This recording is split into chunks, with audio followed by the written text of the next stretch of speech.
UFC 296 is a crazy card. Dana has announced some wild fights, but before I get into that, if you're new here, make sure you subscribe as we have brand new videos every single week.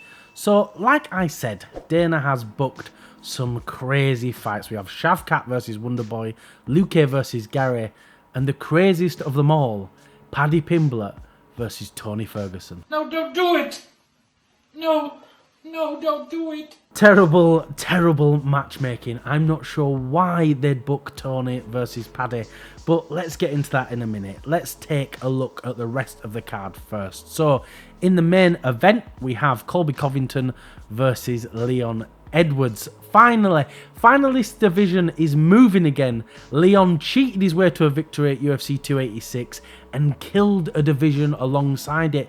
But Colby and Dana are to blame as well. Colby hasn't fought a top contender to even deserve a title shot, but it's hard to blame him for not fighting anyone else in between, because if Dana's just going to give him a title shot, why would he risk losing it?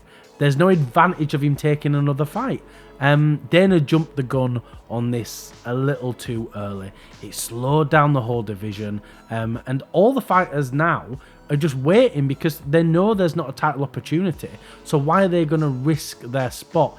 You know, the only guy who did do it was Burns. You know, having a quick turnaround from beating Masvidal and then fighting Belal, and screwed it up for himself. Sometimes fortune doesn't always favour the brave. But we've got another title fight on this card as well. Pantoja versus Roval 2. It just feels like the title picture here is just rematch after rematch.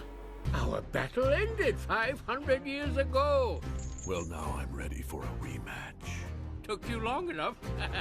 When Pantoja fought Marino, they'd already fought twice, and it felt like Marino and Figgy had fought 12 times in a year. It was ridiculous. And as much as a Brandon fanboy I am, I'm glad he's just not getting another instant title shot just yet, because you can't be getting a title shot after just one defense. Maybe he'll fight Amir or someone like that, and then he'll jump back up and fight the winner of this. The division right now is in such a tricky spot. It feels like Dana doesn't care about it at all. Royval has gone from fighting on the prelims to now co-maining the final card of the year.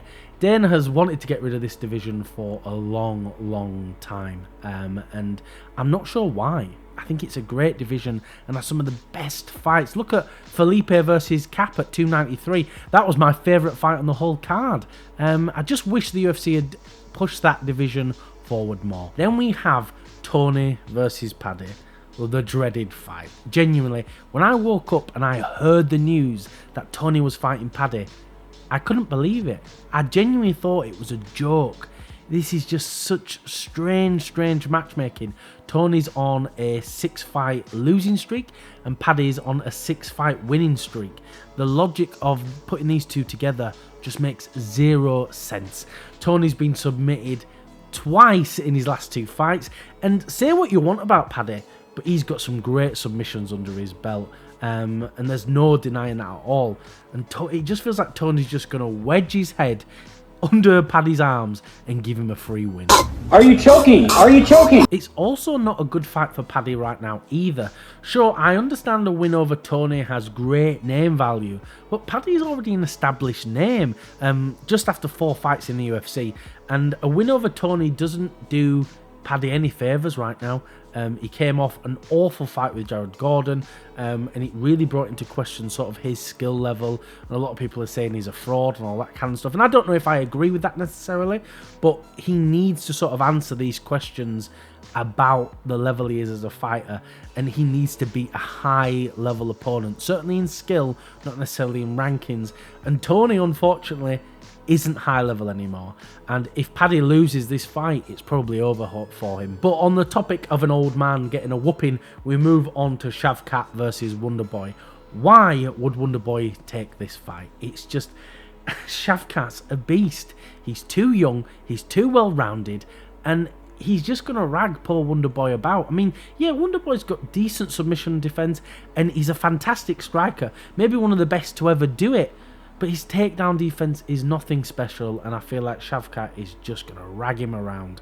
But I will say this, even though Shavkat beat Jeff Neal, Jeff gave him a lot more problems than I thought he was going to do, and highlighted there's quite a few holes in Shavkat's striking game. So maybe, just maybe, Wonderboy could take advantage of that and pull something out the bag. But we'll have to wait and see. But there's another fight that's not on here yet that Dana announced, is Ian Garry versus Vicente Luque, which will also be on at 296. This is a fight Garry should win.